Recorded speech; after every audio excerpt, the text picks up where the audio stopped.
Salut crypto-fans, j'espère que vous allez bien. L'engouement autour du minage ne cesse de croître au fur et à mesure que le tarif de l'Ether augmente et vous êtes de plus en plus nombreux à vouloir vous lancer dans l'aventure mining. Si au cours de la semaine précédente, je vous ai expliqué la rentabilité du minage en 2021 ainsi que les différents composants nécessaires pour monter votre première installation, et ici je vous invite à voir ces vidéos si vous ne les avez pas encore vues car elles vont vous permettre de débuter dans le minage mais également de calculer votre rentabilité. Mais avant de débuter cette vidéo, petit retour en arrière. En 2019, j'avais déjà réalisé une vidéo sur le sujet et je dois dire que je l'ai regardée une nouvelle fois pour réaliser celle-ci. Et il faut dire que en 2 ans, il y a énormément de choses qui ont changé. C'est notamment pour cela qu'aujourd'hui, j'ai décidé de vous faire une petite mise à jour. Aujourd'hui, je vous explique comment miner de l'Ether en 2021. Alors c'est parti.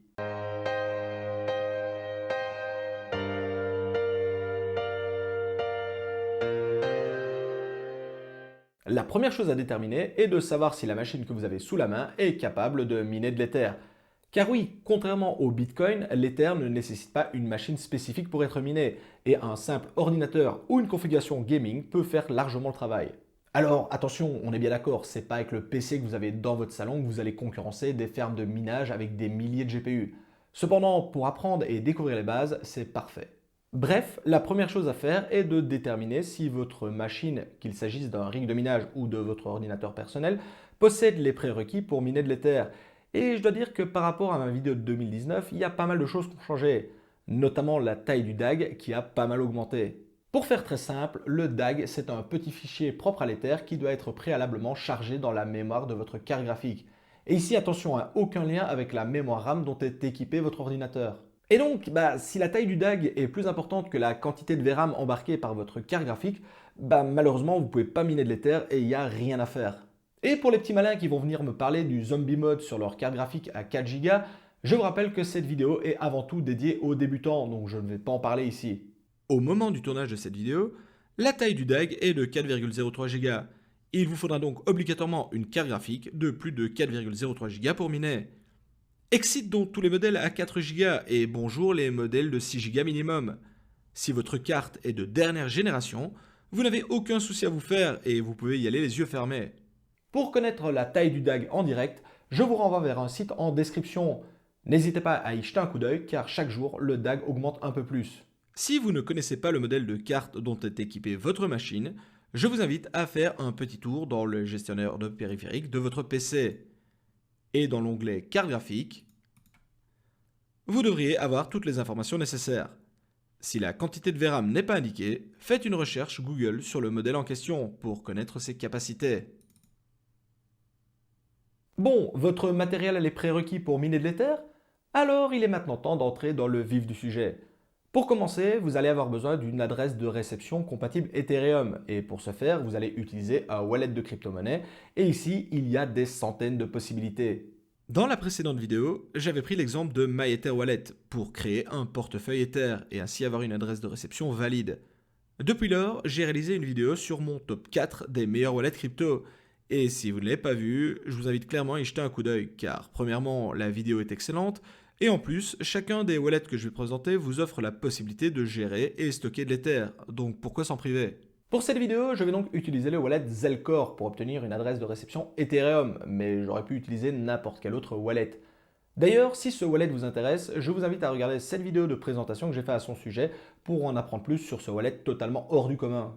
Point important ici, certains d'entre vous vont peut-être penser que c'est une bonne idée d'utiliser l'adresse de réception d'un exchange pour éviter des frais de transaction supplémentaires. Cependant, je vous le dis tout de suite, c'est vraiment une très mauvaise idée car il n'est pas rare que les adresses de réception changent sans qu'on vous prévienne et donc vous allez perdre votre minage. Mais également, si l'exchange se fait attaquer, vous allez également perdre bêtement tous vos revenus de minage. Donc je vous invite vraiment à miner sur une adresse dont vous êtes réellement le détenteur et non pas une adresse d'un exchange qui ne vous appartient pas. Bref, retournons à notre wallet Zelcore. Dans cette vidéo, je vous passe l'installation et la création de compte pour utiliser le wallet car il n'y a vraiment rien de compliqué là-dedans. Une fois logué sur la plateforme, le wallet s'ouvre et vous devriez tomber sur une page plus ou moins similaire. Si le logo Ether est déjà présent, il suffit de cliquer dessus et une fois dans le wallet, de cliquer sur la flèche vers le bas Receive pour obtenir votre adresse Ether. On peut la voir juste ici. Faites alors un copier-coller de celle-ci dans un fichier texte comme un Word ou le Notepad car on va en avoir besoin plus tard. Si le logo Ether n'est pas présent, il suffit de cliquer sur le bouton plus juste ici et de sélectionner Ajouter des actifs et de rechercher après l'Ether. Une fois présent, sur la page principale, la manipulation est exactement la même. Il est maintenant temps d'entrer dans le cœur du minage. Nous allons maintenant télécharger le logiciel de mining. Et si dans ma précédente vidéo, je vous avais parlé de Claymore, depuis le temps, énormément de choses ont changé et actuellement, l'un des meilleurs miners pour l'Ether est Phoenix Miner. Je vous invite donc à le télécharger sur sa page officielle pour éviter de télécharger une version modifiée. Pour cela, faites un tour en description, je vous mets le lien en direct vers celle-ci. Au moment du tournage, nous sommes en version 5.4c et en fonction du moment où vous regardez cette vidéo, je vous invite à prendre la version la plus récente. Attention que comme il s'agit d'un logiciel de mining qui a été conçu pour miner, la plupart des navigateurs et autres antivirus voient celui-ci comme un virus. Il est très difficile notamment de le télécharger par exemple avec Google Chrome ou encore Mozilla Firefox. Je vous conseille donc plutôt de passer par Microsoft Edge ou alors l'excellent Brave navigateur que je vous ai présenté dans cette vidéo. Si juste après l'avoir téléchargé, votre antivirus supprime automatiquement le fichier, vous devez soit le désactiver, soit mettre une exception pour le dossier en question. Pour cette vidéo, je suis avec un PC avec uniquement l'antivirus de base de Windows et je vais donc vous montrer comment faire pour mettre une exception dans celui-ci. La première chose que je vous conseille de faire, c'est de créer un dossier bien spécifique pour le logiciel de minage. Ici, je l'ai appelé vidéo minage et dedans, on retrouve la dernière version de Phoenix Miner qu'on vient de télécharger. Ensuite, dans la barre de recherche, tapez tout simplement virus et vous devriez avoir quelque chose comme protection contre les virus et menaces. Cliquez dessus. Dans paramètres de protection contre les virus et menaces, cliquez sur gérer les paramètres. Descendez un petit peu et dans exclusion, vous allez pouvoir y cliquer sur ajouter ou supprimer des exclusions. Il ne vous reste plus qu'à cliquer sur le plus ajouter une exclusion et de sélectionner un dossier. Il vous suffit alors de retrouver ce dossier. Donc moi je l'ai mis sur le bureau. Il s'appelle vidéo minage et je sélectionne ce dossier pour le mettre en exception dans mon antivirus.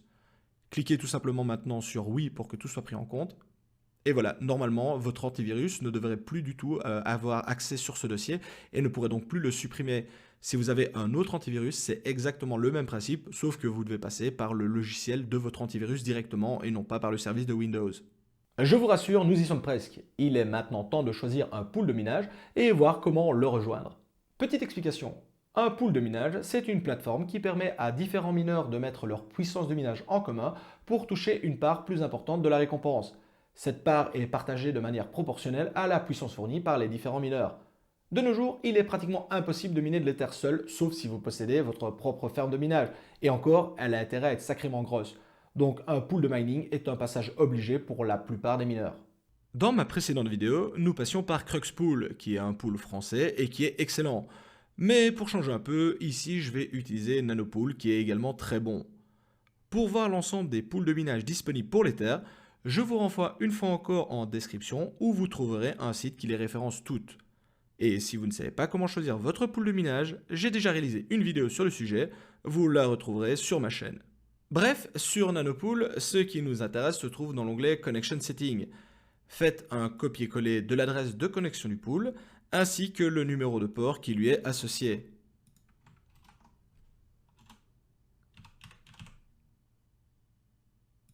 Dans mon cas, je suis en Europe et j'utilise donc le pool européen. Si vous êtes au Canada, prenez celle des USA. Pour ceux qui me suivent depuis l'Afrique, prenez également le pool Europe, le but étant de prendre le pool le plus proche de chez vous. Nous voici arrivés à la dernière étape et il est donc temps de configurer notre logiciel de minage. Pour cela, rendez-vous dans le dossier que nous avions créé au préalable et où vous avez placé le fichier téléchargé. Faites alors un clic droit dessus et cliquez tout simplement sur Extraire tout. Cliquez sur Extraire.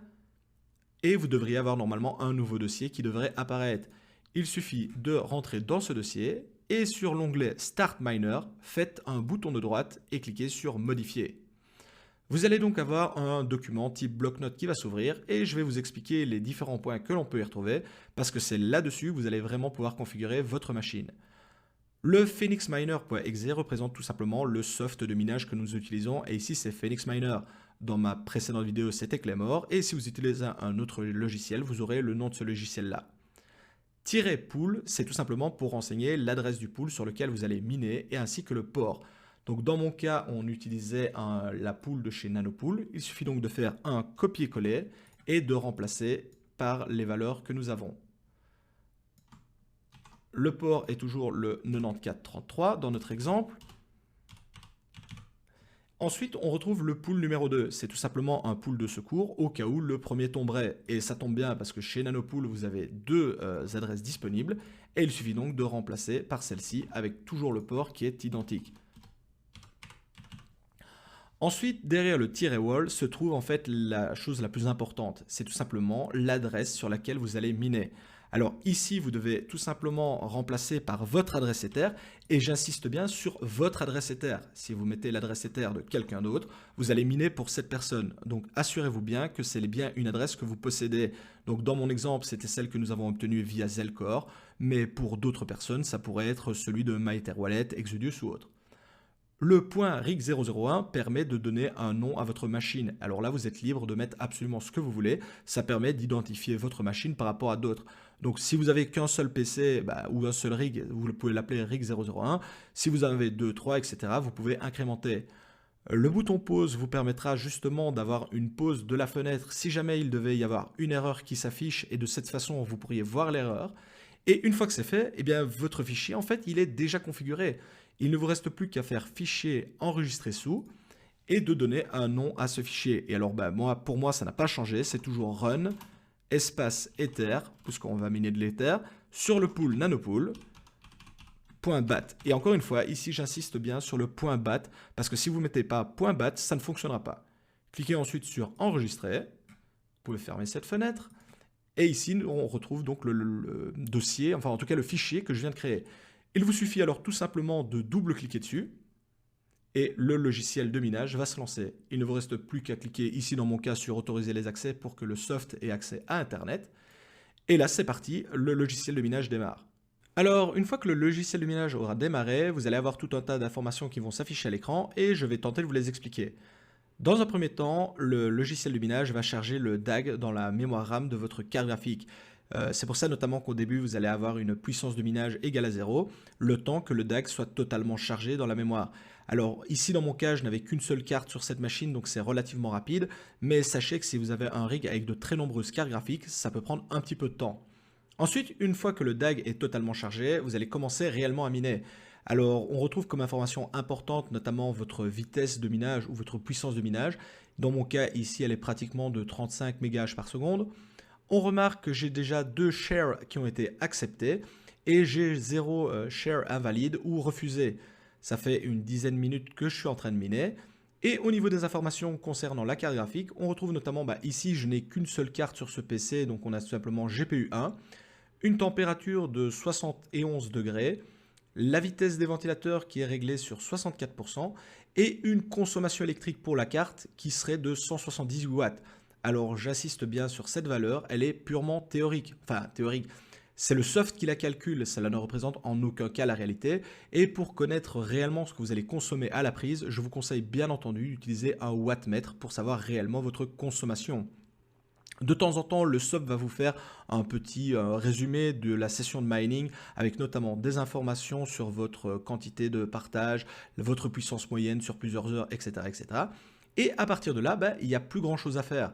Alors oui, vous pouvez bien sûr commencer à optimiser votre minage, mais ici vraiment pour la partie purement mining, c'est tout, vous n'avez plus rien à faire. Si vous voulez arrêter votre minage, il suffit de cliquer tout simplement sur la croix en haut à droite et une fois que la fenêtre est fermée, le minage s'arrête automatiquement. Alors ensuite, je vais vous montrer comment vérifier que votre minage se passe bien sur le pool de minage, mais pour cela, je vous conseille d'attendre une bonne vingtaine de minutes, et ici ça ne fait que 10 minutes que j'ai commencé, pour avoir des informations valables sur le pool. Donc on se retrouve d'ici une dizaine de minutes, c'est parti. Une fois la vingtaine de minutes passées, vous devriez voir apparaître votre rig sur le pool de minage. Pour ce faire, il suffit de copier-coller votre adresse de réception d'Ether dans la barre de recherche, donc ici, et de l'indiquer et de faire une recherche sur le pool. Si au bout de 20 à 30 minutes rien n'apparaît, c'est que vous avez dû commettre une erreur quelque part ou que vous ne renseignez pas la bonne adresse. Une fois sur votre page perso, vous allez retrouver tout un tas d'informations comme votre puissance de minage instantanée, des moyennes sur plusieurs heures, mais également un graphique qui vous permet de suivre l'évolution de votre minage en temps réel. En dessous, vous retrouvez toutes les informations sur vos workers, notamment pour savoir si ceux-ci sont online ou offline. Des infos sur vos derniers paiements reçus s'il y en a eu, les derniers shares que vous avez partagés et également un calculateur qui vous indique votre gain théorique par heure, par jour, par semaine, etc. etc. Pour ce dernier, je vous conseille au moins de laisser tourner votre miner 24 heures pour avoir une valeur qui tient plus ou moins la route. Et pour finir, la partie la plus intéressante de toutes, à savoir votre balance actuelle en Ether, juste ici. Chez Nanopool, le paiement est fait automatiquement une fois que votre balance atteint les 0,2 Ether. Autrement dit, tant que vous n'aurez pas dépassé cette valeur, vous ne recevrez pas le paiement pour éviter de perdre vos gains de minage en frais de transfert. Cependant, en fonction de votre machine, 0,2 Ether, ça pourrait prendre un certain temps avant d'y arriver. Vous pouvez notamment retrouver cette info en passant votre souris sur la barre de progression juste en dessous de votre balance. Ici. Vous aurez alors un nombre de jours théoriques restants avant d'y arriver. Dans mon cas, il indique 9 années de minage, c'est tout simplement parce que je viens de lancer le minage avec ma machine et ça fait même pas 10 minutes qu'elle est en train de tourner. Donc forcément, ces chiffres vont s'affiner au fil du temps que vous allez miner et que votre hash rate va se moyenniser, puisqu'ici on voit bien qu'actuellement il enregistre 17 mégahash, alors qu'en réalité, je suis plutôt vers 35-36. Donc il faut être patient pour avoir des valeurs qui sont le plus représentatives de la réalité. Si cela vous semble trop long, vous avez la possibilité de modifier cela dans les paramètres de votre compte à l'aide de l'onglet Settings juste ici pour réduire cette valeur à son minimum, à savoir 0,05 Ether. Attention que forcément, si vous êtes payé plus souvent, vous payez plus de frais de transaction. Je ne vous le conseille donc pas, mais si l'avis vous en dit, je vous explique comment faire. Ouvrez de nouveau votre fichier .bat et derrière le nom de votre rig, inscrivez un espace suivi de tiret, passe, avec un mot, et ça peut être n'importe quel mot. Dans mon cas, je vais tout simplement mettre le nom TK.